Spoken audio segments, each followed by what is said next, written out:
Hello, everyone, and welcome back to another Volley session. Excited to get this one kicked off. Uh, we have Tom Harsha with us today. Tom, how's it going? Good. Thanks for having me. Absolutely. We should be able to hear you all right. Yeah, I think we can go ahead and get started. So, for everyone who doesn't know him already, Tom Harsha is the COO of FRIKINtech. He found his calling with the Motor Cars Group. He worked his way into the digital side of the car business in the early 2000s as one of the younger guys who could type on a keyboard. He was also desking deals while running his internet department. A little known fact about Tom is that he likes to sit behind the scenes to grow a team that all takes the credit. This drives what led Tom to opening his own consulting business that was eventually merged into what was then iMagic Lab CRM. There he grew the training team, support, and eventually became the company president. Tom met Alex Snyder installing that CRM at Checkered Flag in 2006, and they have tried to work together ever since, and their dreams are finally being realized with the founding of FRIKIntech. Tom, it's a pleasure to have you with us. Really appreciate you taking the time. We have a great topic lined up for everyone. We're going to be talking about how to fix your biggest customer loyalty problem in 2023. Before we get to all of that, Tom, can you take a minute and tell everyone a little bit more about you and why you're an expert in customer loyalty? You bet. And thanks for the introduction. And basically all that introduction really means is I spent half my 35-year career selling cars, which gives you an interesting perspective. And I spent the other half working in the vendor world. So I've had the ability to see both sides from the dealer perspective and from the vendor perspective. And it allows me to provide some pretty unique perspective on what I've seen from both sides. And honestly, the genesis of the company that Alex and I started, which is Frictionless Technologies or FRIKIntech, was literally about that. How do we make this easy for the customer and frankly make it easier for the dealer? Mm-hmm. And it appears that you've done a really, really good job. And now here we are with some great insights to share with everyone listening. Don't forget, just like all of our prior Volley sessions, we're going to take some time at the end to answer some questions that you all have. We'll take 5 or 10 minutes. You can type in your questions in the chat here, the Q&A chat on Zoom, or you can email them to me at jake@volley.com, and we will get to those towards the end. And we'll also take a break in the middle here to let Liza from the Volley team come in to share a really cool new feature that has come out here. So with that said, let's dive into this, Tom. So we're going to talk about how they can fix their biggest customer loyalty problem. What is the biggest customer loyalty problem? Yeah, absolutely. So I think for me, after watching this for many years, it's just making sure the entire team at the dealership understands the importance of customer loyalty and how do you retain a customer.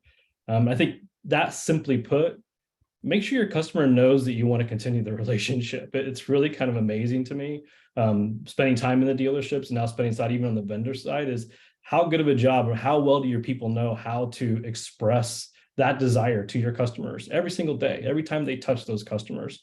What we find is the most successful companies, they've deployed a really strong mix of human touches with some intelligent automation, and the key word is intelligent automation, not just automation, to really drive results. And if you go some examples from big companies that I personally think do it really well, and I've stolen ideas from them, I look at Marriott, the Marriott brand hotels or Bonvoy. They do a pretty tremendous job with their customer loyalty programs. Some of the airlines and professional sports teams, constantly cultivate their customer base. And I think that we could learn a lot from some of the things that they do, some of it quite easy, to make that customer feel special and to really retain them and keep them loyal to the brand. Mm-hmm. One thing I will say on a flip side is also be super careful about generic campaigns from your CRM or from OEM programs sometimes that they pay for. Those can be very generic and they can be a little tone deaf and out of touch, and those can do almost as much harm as good sometimes. So there's easy ways to get that loyalty and potentially ways to lose it too. So. Yeah, when you talk about a lot of dealers not asking the customer for a continued relationship, do you see a lot of folks who just think, yep, well, they bought a car for me and, if they want to come back for service or something, I mean, that's on their terms? Or, I mean, what do you typically see? I think every dealer wants to be great at customer loyalty. And I think every dealer tries, to be completely honest with you. There are forces and dynamics at a dealership that really influence this. And I think one of the biggest one is turnover. Unfortunately, there's a lot of turnover in sales departments. And I think it's very difficult to do a smooth handoff of the existing customer base to the new people in the dealership, and a way to keep all that data transfer happening with the customers. So I think that's probably one of the bigger drivers of anything, honestly, is turnover at the dealership. And how do you make a smooth transition to the new people that take over, and the data transfer, so they understand what their relationship has already established. Mm-hmm. I've certainly personally never had a dealer ask me, hey, let's have that long-term relationship, right? Yeah. So I know exactly what you're talking about. You have given your background and what you do now, you have a strong background in equity mining. Does traditional equity mining increase customer loyalty? Yeah, that's a great question. So it definitely does. Clearly, with frictionless technology, it's a big piece of what we do, kind of rethinking equity and how you go after that. And I think one of the things that we've tried to do is move dealers away from what they think about right now, which is first party or their data farming, to we'd rather have it be first party data food. And so what that means is that we're taking a bunch of the manual human steps out where things kind of get messed up or that data transfer didn't happen properly, and we're automating it based on dealers' desires and wants of, like, for instance, vehicles and customers to target, but we're automating a ton of it. And I'll kind of get into a bit more detail, so kind of your people watching this can really understand what that means, because it is significant right now. There's a lot of equity out there, but a lot of it's very manual right now. And a lot of times they require you to work out of a separate system, for example, multiple logins, which segments the data. Also, it actually makes the problem worse instead of making it better. So a system that actually works out of your CRM, for example, out of one system, out of the Volie system, it can really help the situation significantly. Another thing that we see is static emails. So you're offering the customer one option, right? And it's a PDF attached. I mean, it's 2023. I think at this point, we might want to move to something a little bit more advanced than that, and dynamic, right? Let's meet the customer where they're at, and let's look at the vehicles that they're interested in. We did a study of over 300,000 sold deals dating back to 2014. And we found that 84% of customers don't buy the same model. So if you're constantly giving them an offer on the car they're already driving, you've already lost them. You don't even know it. So there's more of that in that data segmentation. So what you see is 84% of customers who drive, let's call it a Corolla, don't buy their next car as another Corolla. They buy something else. They want something else. I mean, most customers, they want to upgrade, or the family is changing, or their situation is changing. They're after something different. And there's been a mass move to SUVs, supposed to be super clear, SUVs and trucks. So that's also heavily weighing into that data. But if you really think about that, you're sending the same offer and that's the only thing they see. If they don't see what they're interested in next, they may just move on to a different dealership. Mm-hmm. And what do you typically see when people then try to do some cold calling to get some of those customers back? Yeah, very good question. So on traditional equity mining solutions that are based on mailers, email, and then cold calling the customers. When you cold call a customer and they really haven't seen the offer or haven't engaged with the offer, you're going to reach about a 15-20% connection rate. And that's what we've seen across the board over thousands and thousands of calls. Actually, thanks to the Volie system that gives us great reporting, we can actually see the connection rates and we can see the conversion rates inside that platform for all of our dealers. When they actually receive a live offer, so they can interact with it and they actually see the estimated payments, for example, our connection rates are over 70% with those customers. So it is a dramatic change when they get to interact with the offer, tell you what they want, and see the cars that they're actually interested in. It's a big deal. Mm-hmm. You'd mentioned mailers too. What do you typically see with dealers who are trying to use those to maintain customer loyalty? So, a really interesting thing, we talked to a bunch of dealers about this. Mailers still work. They actually people still walk in every day with the mailers in their hands. The interesting thing for us is some of the equity solutions that are out there right now. I think that they're unfortunately, they're taking advantage of the dealers. They send in a huge number of mailers every month, and I call it spray and pray, right? It's literally, we have no idea. That we should be much more calculated in who sends the mailers, right? So the spend is reasonable. And oh, by the way, if your mailers don't have a QR code, so you can actually track engagement and conversion, again, it's just a big miss. I think you're unfortunately wasting some money. And so I think that there are much better solutions out there that you probably should research. If that their plan is for you to spend $5,000 to $6,000 a month in mailers, I think there's a better solution. Well, one of the things that strikes me here is we're going off of this with the assumption that a dealer may want to hire someone to help them with this stuff. And that may be the case, and that may not be the case. How can dealers with limited resources for loyalty programs increase their efficiencies? Yeah, I mean, that's where, again, platforms like Friction Technologies, where they're high automation. So they don't even need to get involved until the customer's already seen an estimated offer and said, yeah, I'm still interested. That's a great way to not waste your team's time. Honestly, the Volie system, I know probably most of the people on this call already have it, but the reality is the way that it focuses the agent on their task for the day. And now that we have the integration between our two platforms, is we can just dump all those opportunities right into the Volie dialer and prioritize them.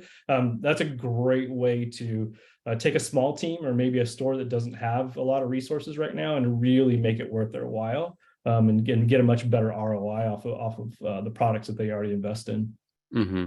And, for the people who want to figure out how many calls to make, how many mailers to send without using any sort of consulting, what advice would you have? You mentioned, you're not a big fan of the spray and pray. How many mailers should they be sending? Yeah. So again, if your equity solution every single month will tell you how many customers they believe are eligible, right? The way that we have approached mailers, I still think it's super valid and it does drive results, especially to certain demographics, but only send mailers to the customers you can't communicate with digitally. That's the way I always think about it. Like if I can get an email through, if I can get a text through, those are frankly more effective anyway and easier to track. For the customers that we get, responses back that we can't send it, or it's not a valid email or a carrier-based text message phone number, then we queue those up for mail. Like, so we can't get to them. We also have the ability to queue them up after a certain number of days if they don't engage with the text or email-based offer. You can go in and queue up a mail then, right? But now you're working smart, right? You're not just blowing through a lot of budget. You're working really smart at that stage, and you're giving your team the best shot of converting as many opportunities each month as possible. So do you think that a mailer is the last resort in terms, try them digitally, try them over the phone, and then mailer? Is that what you're saying? Yeah, I mean, that's the way we built it. It's the best way for you to get the best bang for your buck, because digital is much less expensive than a piece of mail. And the open rates on those, or the view rates on those, are low. But you'll catch a certain demographic that still very much likes their mail and will take a look at a postcard or a nice looking email. But with the use of QR codes, we can actually track who sees it and who interact with the offer. And I think that's a big, big piece. And I've noticed several of the equity companies are actually starting to introduce that now. But that's a big deal. If you're going to spend that much on mail, you should definitely have a way to track it and understand the ROI it's driving for you beyond just someone walking in with it in their hand. Yeah. So when you talk about phone calls in particular, then walk me through a typical call. What do you feel about scripting? Yeah, I think, and this is from listening to literally hundreds and hundreds of calls in the Volie dialer for our outbound call center. And what we found is that the most important thing when you're dealing with at least equity customers is do not overcomplicate it. I think that's the number one thing that we heard, where the customers, they have some questions. They didn't quite understand what they received, the offer that they received. And the agents, before we developed the script, were heading down all kinds of paths that were even more complicated for the customer. It's very difficult for them to make a decision. What we learned was, if you stay on script, and it is simple, it is you're driving to a VIP vehicle evaluation. That is the only goal of that outbound call, or the call that you take with the customer. And whatever question that they have for you, what about, do you have this in inventory? What about this payment? Anything that they come up with, the truth is the very next step for that agent with that customer is to get them into a 20-minute, no obligation VIP vehicle evaluation, because the dealer can't do anything until they see and confirm the condition of the car, verify the payoff amount, and then they can offer great options to the customer. That's also the opportunity. And the number one word track that we figured out is when you first launch that call, thank that customer for being a great customer. I mean, literally just thank them for being in the service drive. Thank them for being a great VIP customer. When you start out your calls with thanking them for being a great customer, it is fascinating to listen to these calls and listen to the wall drop. They just completely change their tone. And then you stick to the very easy VIP vehicle evaluation script.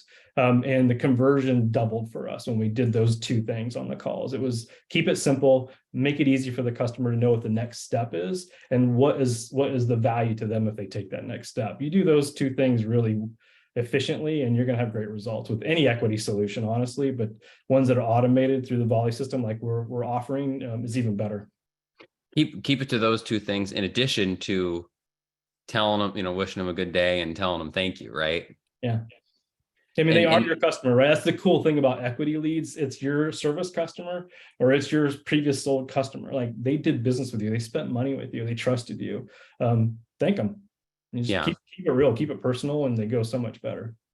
Well, I mean, people like to, think about, the Chick-fil-A of it, right? Every time you walk in a Chick-fil-A, they're, hey, thanks for coming in. It's a great day here, right? I mean, that kind of makes you excited, right? So what is your follow-up plan then with those customers? Yeah, this is the other thing that is fascinating to us that we see. So a lot of times dealers think about equity leads much like an internet lead that comes in, for example, and it couldn't be further from the truth. This is your customer already. They're not someone in the shopping cycle. You often catch them off guard when you send these offers out to them. And so it's really important that honestly, it only takes a call or two and maybe an email or text or two, and that's it. It's a soft touch, right? The truth is these systems are going to make another offer to them anyway when they're back in the service drive, or 2 or 3 months later, they're still eligible and have the equity, right? So you don't need to work this lead hard. You need to thank them for being a great customer. You need to see if they're interested right now. And if they're not, just say, hey, thanks for being such a great customer. Just let us know whenever you're interested, we're here standing by, ready to help. You keep it really light, you keep it soft, and you move on to your next lead. You don't need multiple follow-up steps. I see a lot of frustration in some of the dealers that we set up and start to use this, where they have 5, 6, 7 calls set up, and the agents are like, what the heck? Like, what am I supposed to say? And you know what? They're right. The truth is, it only takes a call or two, see if they're interested. If they're not, thank them for being a great customer and move on. In addition to that, it sounds like you run into that a lot. What are some of the other big mistakes you see dealers make when communicating with equity-enabled customers? Yeah, I think we've already probably covered those. I mean, it's not thanking them for their business, right? Break that wall down, break the ice, make it really simple for them, help them understand. Don't treat them like an internet lead, right? Have a workflow that's specific to equity leads in your CRM, and you only need to schedule a call or two, right? And a text or two or email or two, and move on. The other big one that we've seen, and this is a pretty interesting one because this is new data, just starting to evolve more and more as we're watching. Have a dedicated lease buyout plan. It's one of the really fascinating things that we're seeing right now is a ton of customers are buying out their leases right now. They're not releasing. Some of them want to extend if your banks allow that. But I've talked to several dealers like, yeah, we're getting frustrated with these equity leads because everybody's just buying their lease car out. And I'm like, why are you frustrated about that? I'm like, well, we don't get another deal. I'm like, well, wait a minute. You can't refinance that car. You can't sell them an extended warranty. It's like, it's a number of times they'll pause and like, oh, that's a really good point. I said, make it easy for the customer to do business with you. Like, just because they're buying that lease out doesn't mean they're not going to buy something again in 2 or 3 years from now. Maybe their child will need a car later on, or a family member or a friend in the neighborhood. Like, keep it easy for them to do business with you. You can still make good money on refinancing that lease buyout and settle an extended warranty on the vehicle. So you said that you've seen an increase in customers trying to buy out their lease.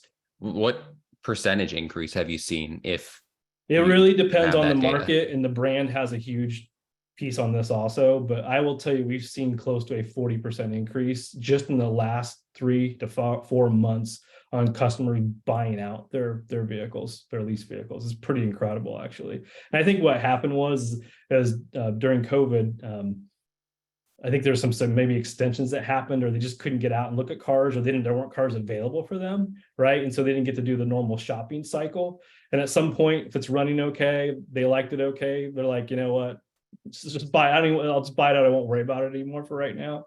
And I think it's a great opportunity for dealers to, again, get the captive financing on that, sell them extended warranty, and you can still make a nice deal out of it. Yeah, I think you're right. Probably with, hey, maybe it didn't. Maybe it was a contribution that they didn't have cars for these people to go see. So they're like, well, I'll just keep what I've got, right? Yeah. So I think again, empowering your team when they come up on that with, hey, we've got a wonderful buyout package. We have great rates from these two banks and extended warranties, and you guys could do really nice deals on those.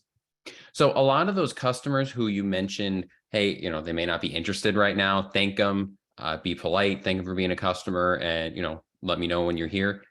How often do you see those customers come back?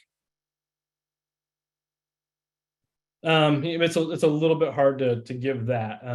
There's data all over the place on this. We actually just published a white paper on this.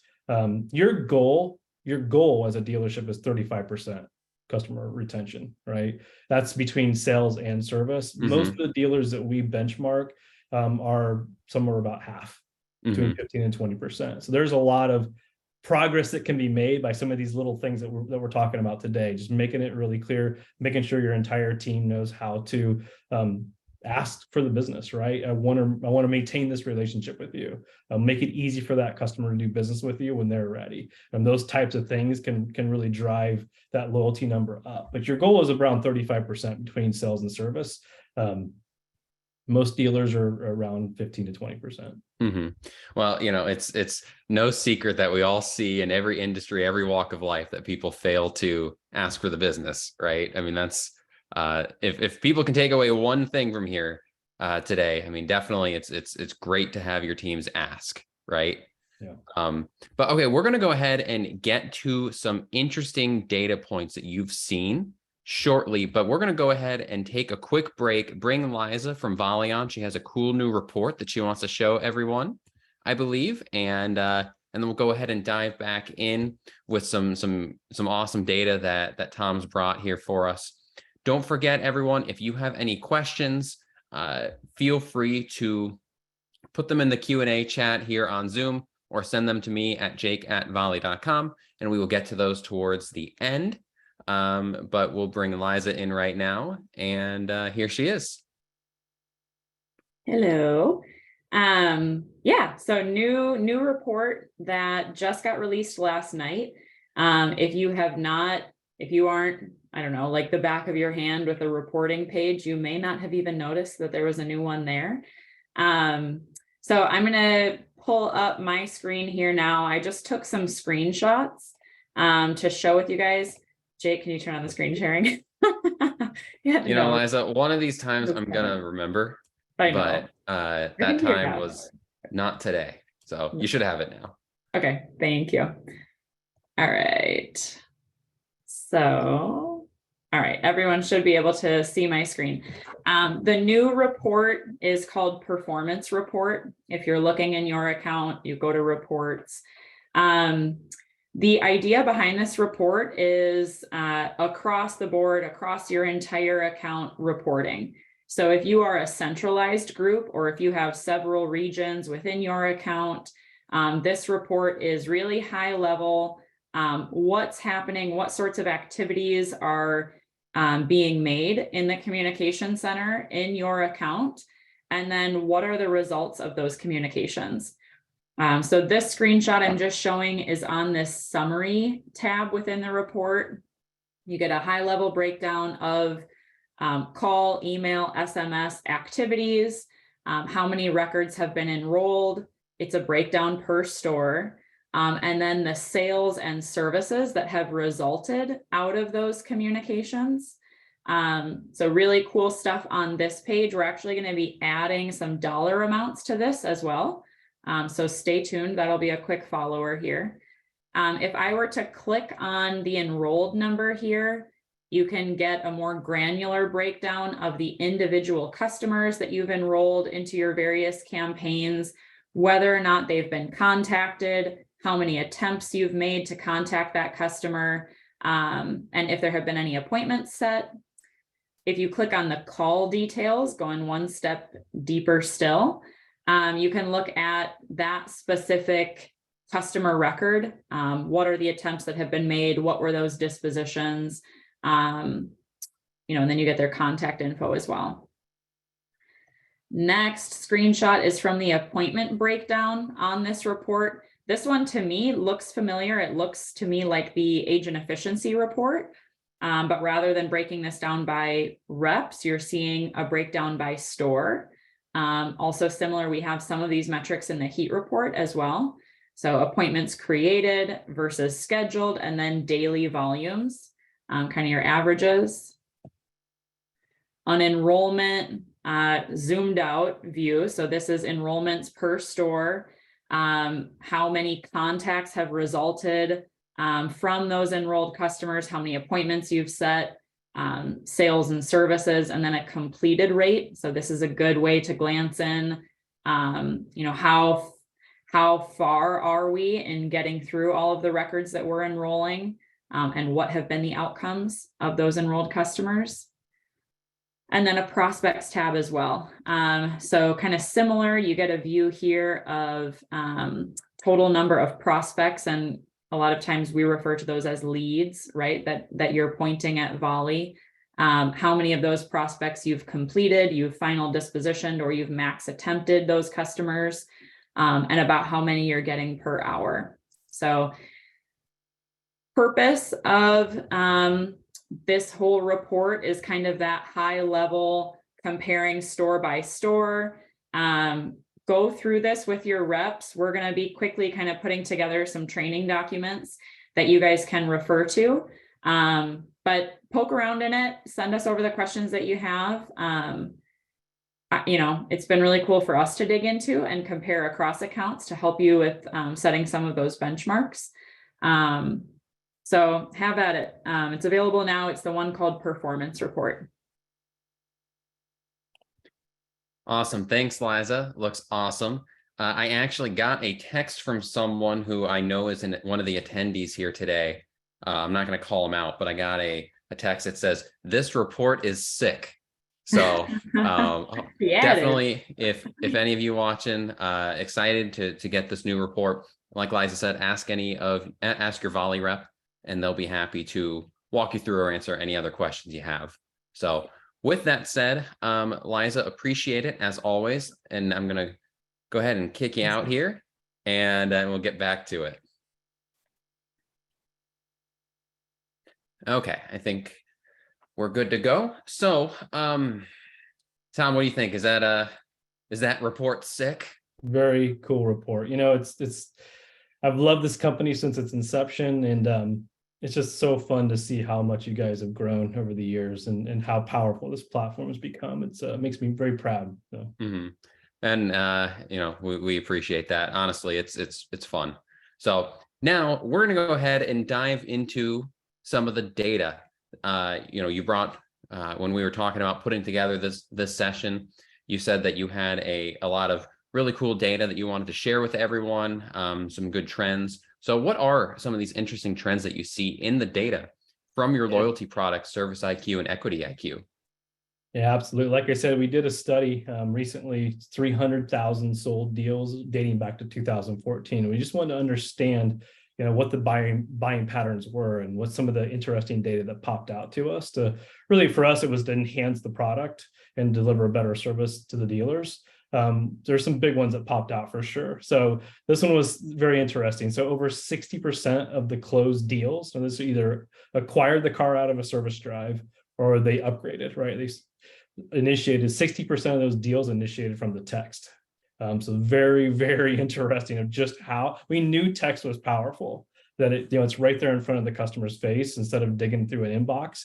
But holy smokes, we didn't expect it to be quite that powerful. So again, if your system doesn't do text, you really probably should take a look. It's really, really cool.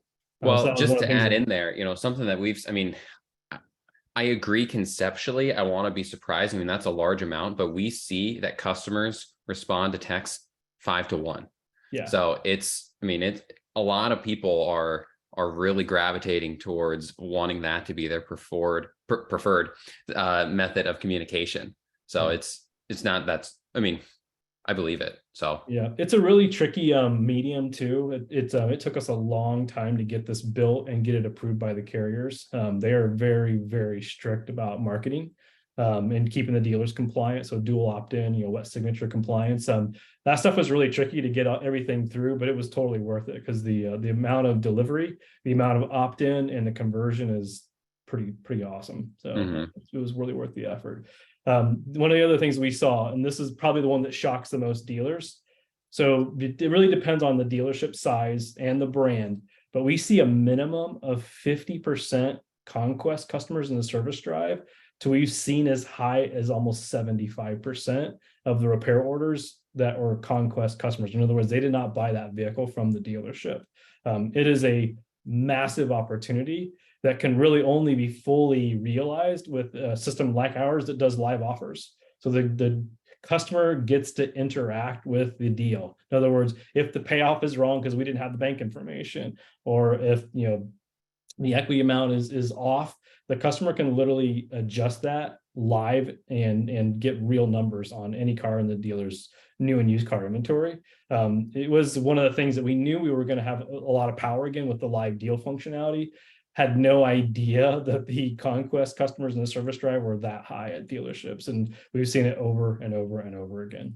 So seeing as that is that high, I actually, this was a Q&A question that came in, but it's highly relevant to that stat you just said. If 50 to 70% of customers in the service drive did not purchase the vehicle from you, what is a good sales strategy to sell to customers who are in the service line who have never bought from them?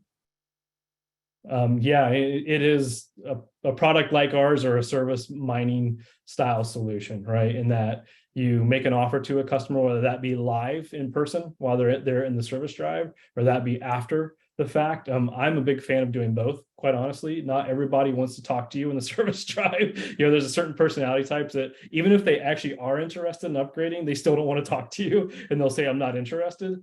But when you meet the customer where they're at, in other words, you send an offer maybe that night or the next day or whenever, and they can interact with it when they want to. I always tease, it's like they're at home in their pajamas, right, on their phone, playing around with deals and cars at your dealership. When you meet them where they want to be, you're going to have great success. And so you definitely want a solution that can do both. It empowers your team with a list of appointments of everybody's going to be in that day, so they can go say hi to them, thank them for the business, and talk with them while they're live there. But I think you want a safety net solution also that sends an offer after they've been there, just in case you miss a customer. Maybe they weren't there their regular scheduled time. It was before sales team was there. There's all these different scenarios where you want a safety net or a backup system, and a product that can do both, to be honest with you. Mm-hmm. What other interesting stats do you see? Yeah, so one of the other things, because we have the live deal we just talked about, so we're seeing over a 40% be-back rate, where a customer comes back to the platform. And I'll tell you another really interesting piece of information. So we have about a 92% open rate initially on mobile. So the vast majority of customers on the mobile, but when the be-backs come in, about 15 to 20% of those are either on desktop or notepads. This is really fascinating. So when they start to do more shopping, they want more screen resolution, right? They want to be able to do a little more research. And it's really fascinating to watch, and we can track all that. We actually pass all that information over to the dealership or over to Volie for them to make calls out of, so you can actually see what they opened, when they opened, and any changes that they made. And I think it's super powerful for the team doing the outbound communications to not only have to ask the customer the question a second time or a third time and frustrate that customer, but you really know what they're thinking and what they want.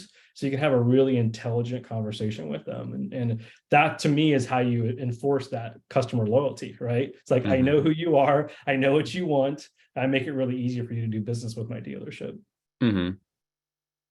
Other pieces of data that I also found very, very interesting was how good this service-based equity opportunity is. And what I mean by that is 86% of the cell phone numbers were accurate on repair orders. So the customer clearly wants to know when their car is ready, right? And they typically want to text or they want to call at work, and they're given their cell phone numbers. And so the data that's available in those repair orders, there's nothing else like it in the dealership as far as accuracy.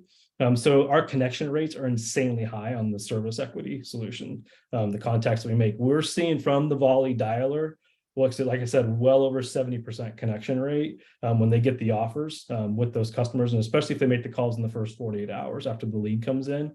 Insane connection rates and conversion rates. So it's really, really fun. In addition to that, we see 51% good email addresses. So again, not bad. That's about what we expected, but it was interesting just to see the data as far as that goes. That makes sense. The 86% having a good cell phone number, you said. I mean, I am constantly surprised with how low those stats are. So 86% is really, really high, and 51% is honestly not as low as it could be, right? I actually expected it to be more on 30-40% good emails, because emails go bad so fast and they change, and customers intentionally give bad emails sometimes. They just don't want you talking to them, or they don't want to pound in their inboxes basically. But it was cool at 51%. Again, it was because it's service. I think it's because they really need that information from the dealership when their car is ready, when their parts come in, that kind of stuff. So it's incredibly accurate and relevant data. I think the other one for me that's been really fun, we spent a lot of time in the email side of things when we send the offers out, creating a truly personalized experience. So what that means is clearly their name's there, their vehicle's there, but we also have their service history in these emails that we send out. And the open rates are over 50% now, which is more than 8 times the automotive industry average. And our click rate, in other words, going into the live offer experience, is almost 15%. That's also 8 times the industry average. So it just means that when you build a email that goes out to the customer that truly is one-to-one, it's personalized for them, it has their vehicle information, their information, it drives incredible engagement and results. Yeah, I mean, it's really, really fun to talk about statistics and real data that you see come through. I mean, listening to you, the one that I was most surprised to hear was 50 to 70% of customers in the service lane did not purchase from you. I mean, that seems really high, right? Though, I mean, when you have people move and you have a ton of people who go to independent dealers for service, I mean, I guess it kind of makes sense, but that one did stick out to me for sure. Really, really interesting statistics. Yeah. So that was definitely that one, and the conversion rate from text are the two that really, really popped out to us during this survey. Mm-hmm. Well, like I said, from what we see with all the data we get out of Volie, customers are answering text 5 to 1. So I mean, it seems to be the trend. I know, Tom, that this is an educational thing, and we're not, really coming on here to necessarily pitch you. We want to be educational, but just to get people to want to implement these strategies. What results do you typically see the dealers you work with? What do they see? Yeah, I think it's probably been the most satisfying for me, spending a year and a half building this product for dealers and now getting to watch it go live. And we literally have dealers the very first week that they're on, that they're setting the appointments and selling cars the very first week that they're on the platforms. That's just really cool. Our average ROI is between 8 and 10 times the monthly investment. It's not very hard, when you calculate front and back gross, and we give our dealers every single month the full attribution cycle. So they see how many repair orders, how many sold customers we've processed for them, how many offers went out, whether that's text, mail, email, how many were opened, how many were turned into a lead and sent into the CRM system, and how many of those customers purchased a vehicle. And so it's really fun because you have the full attribution cycle. We even go far. This is how I'm an old car guy. At the end of the day, I'll actually show whether it's a direct connection or whether it's an influence connection. Like a lot of vendors try and take credit for all the deals, right? And we don't do that. We're like, hey, look, I know you're working some of these customers also. So we tell you this is an influence deal versus a direct link, nothing else that happened in your CRM. And so we try to be really transparent and honest about what we really drive for the dealership to give them true return on their investment. Mm-hmm. So we're going to go ahead and dive into some questions that have come in. Remember, everyone, put them in the chat here on Zoom. We've had a couple, but get them in, or send them to jake@volley.com and we will get to them. Before we do, Tom, I believe you have a special that you wanted to share with the Volie folks and anyone who's listening who doesn't know any of us. So you want to take a minute and talk about that? Yeah, absolutely. And I think this is our big thank you. We just finished the Volie integration. So what that means for everybody that doesn't know the details of this, when we generate a lead, in other words, a customer sees our offer and they say they're still interested, we kick that right into the CRM. We can also kick it right into the Volie platform now, so you guys can work it out of Volie. But what was even more important to us is there's still a huge percentage of customers that haven't engaged yet, but you can still call those customers, especially if you have the extra bandwidth, and you can still have great success with that. We now can push all of those opportunities into Volie also, and it's really cool. Volie built the integration in a way that we can actually push in all the customer information, all the vehicle information, along with all the information about the equity amounts. So you can see the trade amounts, the estimations, everything you need to make a really intelligent call right inside of Volie. So there's no transfer of data anymore. You don't have to export and import and worry about duplication. It's just a beautiful, seamless integration that we have. And so we really, really want to get dealers on that platform. So we do have a special offer. We're so confident you'll love what this thing is capable of doing that we'll actually cover the first month's cost for you to try the product. You really get to try it on us. And we'll also cover all the setups and DMS integration fees. So you guys literally have a no risk month trial to see it, even side by side with what you're using right now or safety net, to see if it has value and you guys have success with it. Keep going. If not, quit. It's pretty straightforward. Well, we appreciate that, and we will put all of that info in the notes here on YouTube when this goes live next week, or I guess not live. We're live now, but you know what I mean. Yep. So let's go ahead and get to a couple questions here. So about equity mining platforms in general, is this something that should be used by all dealer personnel, or do you get better results with a store champion? That is a wonderful question. So I can tell you the stores that perform at the highest, and is not even a comparison, like it's dramatically better, are stores that do designate people. And the reason why is you can't treat this like a floor up internet lead, like the normal salesperson process. If you treat it that way, it's not going to go very well. This is your customer. They have recently done business with you. So you want someone that can really handle this call properly, right? Use that script that we talked about. But the teams, the dealerships that have a dedicated team or dedicated people that really understand what this lead is when it comes in, they do a great job with it, have substantially improved results. Mm-hmm. Yeah, I think that definitely makes a lot of sense. Get someone who's really, really good at it. That's a great answer. Okay. Another question here. How often do the ROs update? Yep.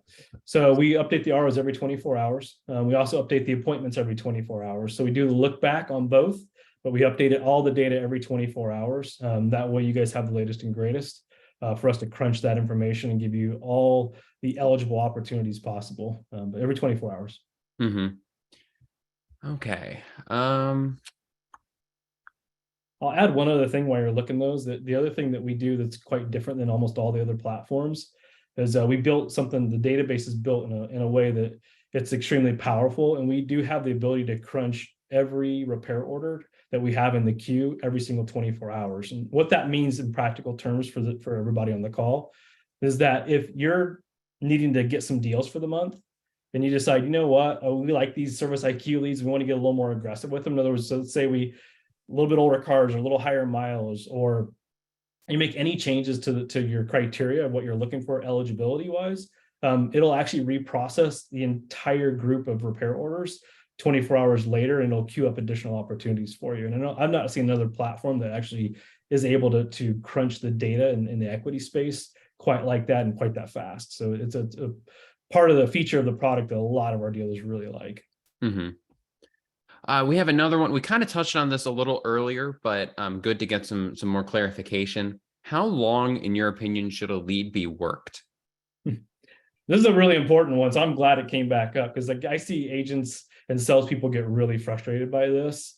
I've seen them trying to follow them up for a week, 2 weeks at a shot and multiple calls. I think that's a big mistake. I mean, we watched the data, you really only need to schedule a call, ideally within 2 hours of the lead coming in. And I would say no more than 2 calls in 48 hours. Leave a voicemail message, send a text or an email, and move on. The truth is they're already your customer. And what we find, the reason I'm saying that is our connection rates are, again, over 70%. If the customer is legitimately interested, they'll interact with you. And if they're not, it doesn't even mean they're not interested, it just means not right now.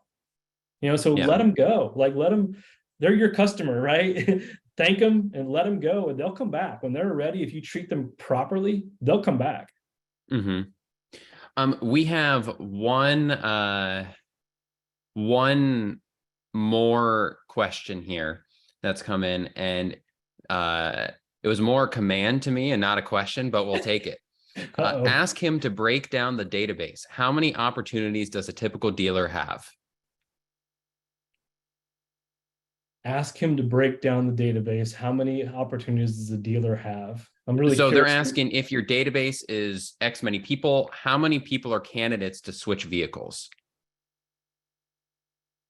So are you talking about service that we don't know, probably service database or equity database? So I will tell you that on average on the service side of things, and this is really dependent on how the dealers set up their criteria. In other words, age of vehicle, max mileage, minimum equity amount, that really dramatically changes how many opportunities are available to them. But what we see on average is about half, somewhere between 45 and 50% of the repair orders that are retail repair orders are eligible for an offer. Again, it can swing a lot based on the dealership settings, but that's typically what we see. On the equity IQ side, it's a little bit lower, usually around 35-40% of those are eligible in the current queue. And that simply is because we're taking a look at equity amount, right? So they're not going to really be in an equity spot typically till they're about 2.5-ish years into the cycle of payments, is what we see. So it's a little bit more extended. You have a little better shot with some of the service customers, but I think that sort of answers the question. But what we do when we set up the account for the dealer, we actually crunch all the sales and service data for them, and we will tell them based on what we see in the data what the optimal settings are to get the best lead, basically the best possible result. They can still do whatever they want, but we will make suggestions on what we think the default should be based on their data. Well, I think that's all we've got for today. Really, really appreciate you coming on here and going over a lot of the insights and data that you have here. We will put, like we said, your links and offers in the notes here. But if anyone has any other questions or anything else, how can they get a hold of you? Yeah, I mean, Tom at FRIKINtech.com is a great way to get a hold of me, but I think we provided a link to you guys. If you put that in the follow-up, there's a dedicated landing page on our site just for Volie customers. That will guarantee the offer for you, but that's a great way to contact myself or our sales team if you'd like to demo the product. And it's a great way to interact with us. That sounds great. Tom, we really, really appreciate it. To everyone on, thank you so much for being here, and I hope you all have a fantastic day. Have a great weekend. Thanks for having me on.